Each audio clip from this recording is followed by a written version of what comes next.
It was a beautiful morning on the island of Sodor. Thomas the tank engine's blue paint sparkled in the sunshine as he puffed happily along his branch line with Annie and Clarabelle. He was feeling very pleased with himself.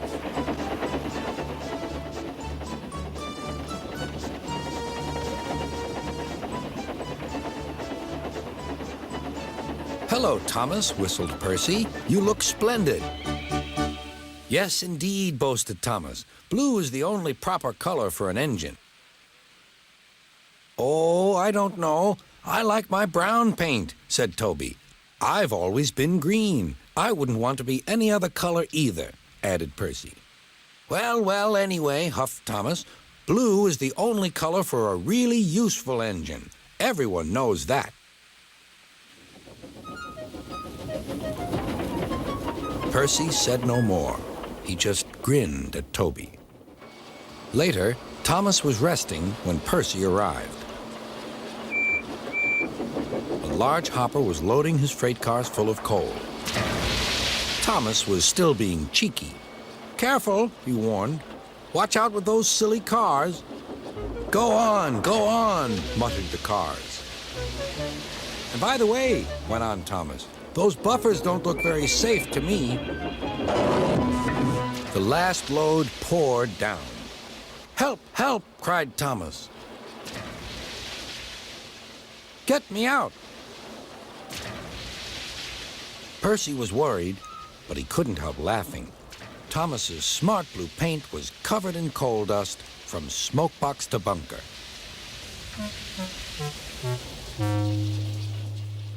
"Ha ha!" chuckled Percy. "You don't look really useful now, Thomas. You look really disgraceful." "I'm not disgraceful," choked Thomas. "You did that on purpose. Get me out."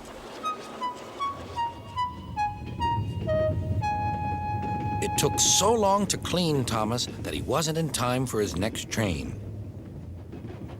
Toby had to take Annie and Clarabelle.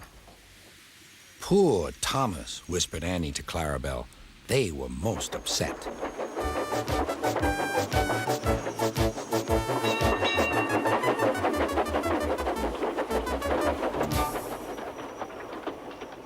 Thomas was grumpy in the shed that night. Toby thought it a great joke, but Percy was cross with Thomas for thinking he had made his paint dirty on purpose. Fancy a really useful blue engine like Thomas becoming a disgrace to Sir Topham Hatt's railway. Next day, Thomas was feeling more cheerful as he watched Percy bring his cars from the junction. The cars were heavy and Percy was tired.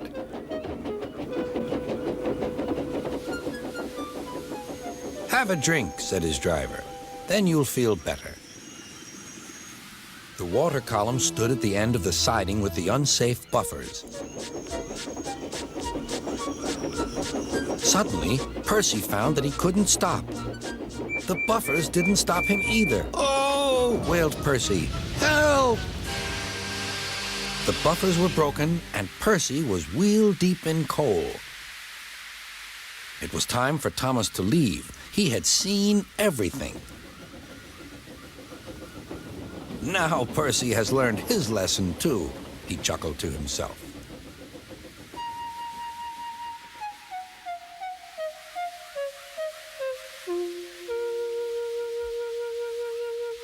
That night, the two engines made up their quarrel. "I didn't cause your accident on purpose, Thomas," whispered Percy. "You do know that, don't you?" "Of course," replied Thomas, "and I'm sorry I teased you. Your green paint looks splendid again, too. In future, we'll both be more careful of coal."